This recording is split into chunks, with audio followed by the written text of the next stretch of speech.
हर हर महादेव, मैया भवानी की जय हो। आज मैं आप लोगों को शिव चर्चा की बहुत ही सुंदर कहानी लेकर के आई हूँ। आप लोग इस कहानी को पूरी जरूर सुनिएगा।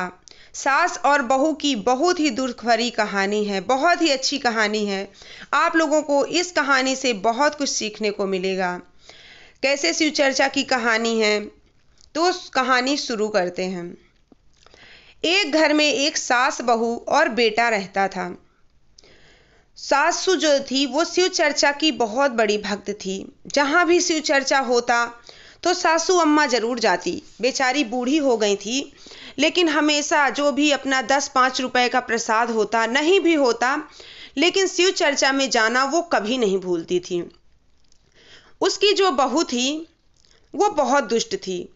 उसको लगता कि मेरी सासू जाती हैं तो कुछ न कुछ पैसे लेकर के जाती हैं, सारा पैसा खर्च किए दे रही हैं। अब इतना पैसा हमारे पास कहाँ है कि हम शिव चर्चा में जाते फिरें। वो हमेशा अपनी सास को मना करती कि एक काम करो अम्मा, कहीं जाना नहीं है शिव चर्चा में, किसी के यहाँ शिव चर्चा में नहीं जाना। कोई शिव गुरु हमको खाने को नहीं दे देते हैं, शिव चर्चा हमको कुछ खाने को नहीं दे रही है, और जो भी पैसा है वो भी तुम लुटाए दे रही हो। बूढ़ी अम्मा जो थी वो बहुत समझाती, अपनी बहू को हमेशा समझाती कि देखो बहू, शिव गुरु बहुत दयालु हैं, सबके दुखों को दूर करते हैं, सबकी मनोकामना पूर्ण करते हैं। उनके केवल 3 सूत्र का पालन ही तो करना है।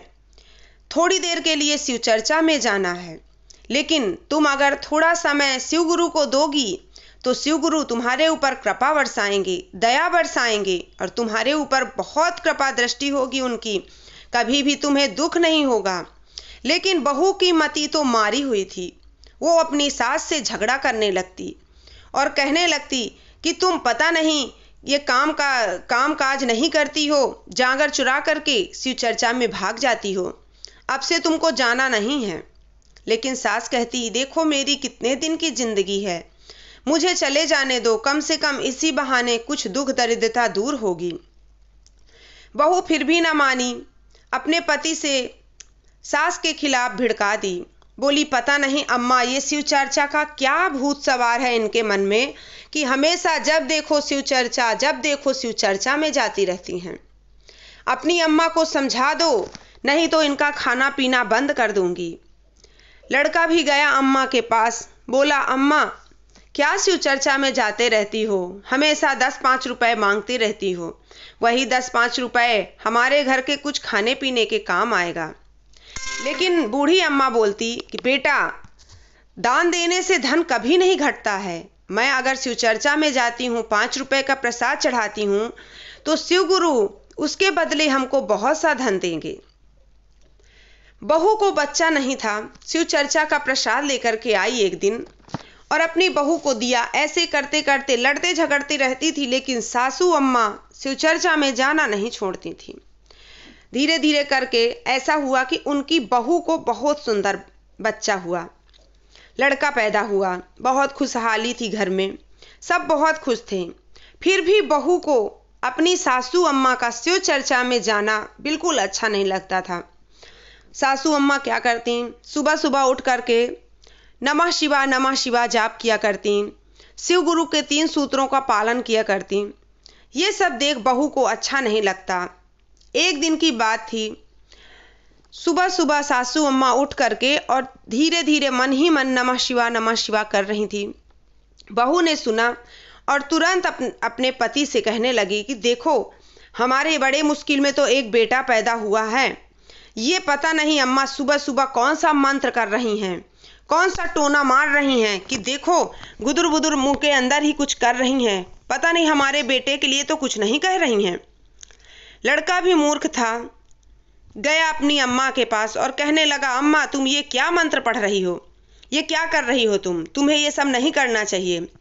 बूढ़ी अम्मा ने कहा, देखो बेटा, ये शिव गुरु का 3 सूत्र का पालन है, नमः शिवा का जाप है, जो मैं माला द्वारा करती हूँ, उंगली द्वारा करती हूँ, ये हमें करना चाहिए। इससे हमारे मन को शांति मिलती है, हमारा दिन अच्छा बीतता है।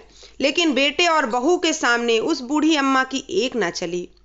दोनों करने लगे जबरदस्ती और उनका माला वोला तोड़ के फेंक दिए। बहू तो बहुत मारपीट करने लगी, खाना देना बंद कर दी और शाम होते होते लड़का चला गया खेत पे। बहू ने धक्के मारकर अपनी बूढ़ी सास को घर से निकाल दिया। कहने लगी, जाओ अब शिव गुरु को अपने शरण में जाओ, अपने शिव गुरु के शरण में। अब तुम्हें यहाँ कहीं जगह नहीं मिलेगी। अब देखती हूँ कौन से शिव गुरु तुम्हें खाने को दे देते हैं। बूढ़ी अम्मा बेचारी असहाय होकर के, दुखी होकर के, रोते बिलखते वहाँ से निकल पड़ी। फिर भी उसने अपने बहू और बेटे और नाती को कभी भी श्राप नहीं दिया, कभी भी मन में कुछ ऐसा गलत नहीं कहा।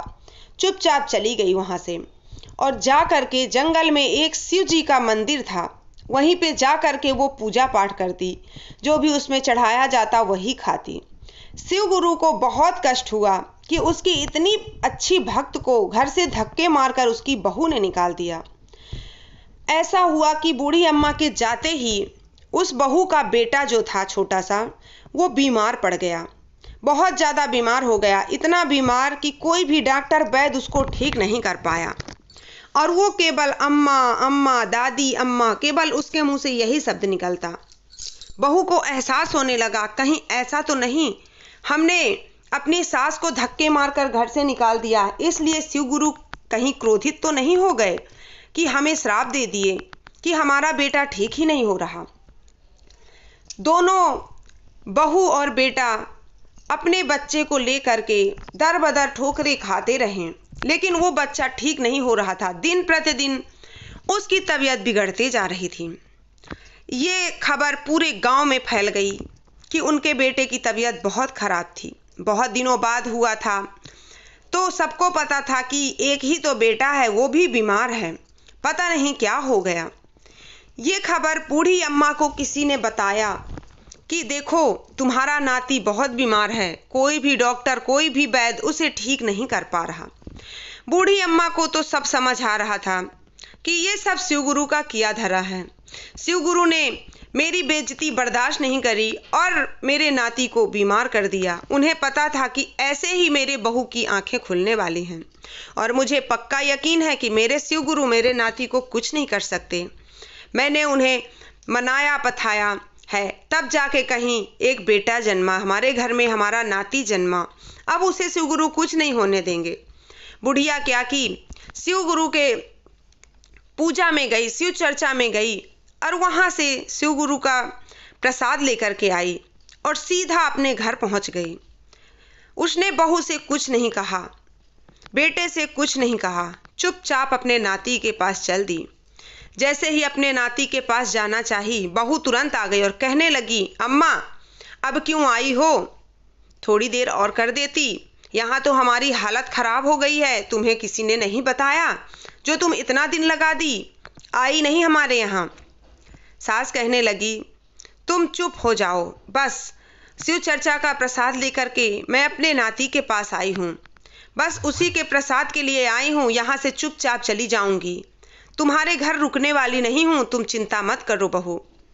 उसने जैसे ही शिव चर्चा का प्रसाद खिलाया लड़के को, लड़का हंसता खेलता दादी के गले लग गया और खूब अच्छा हो गया। तुरंत ही उसकी तबीयत एकदम मस्त हो गई।